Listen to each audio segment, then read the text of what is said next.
If you live in Lynchburg and need help staying cool this summer, this might be something for you. Starting today, the Department of Human Services is offering a cooling assistance program.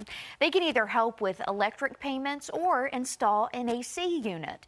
You must be considered vulnerable to apply, meaning that you're over the age of 60, you've declared disability by Social Security, or you have a child under the age of 6.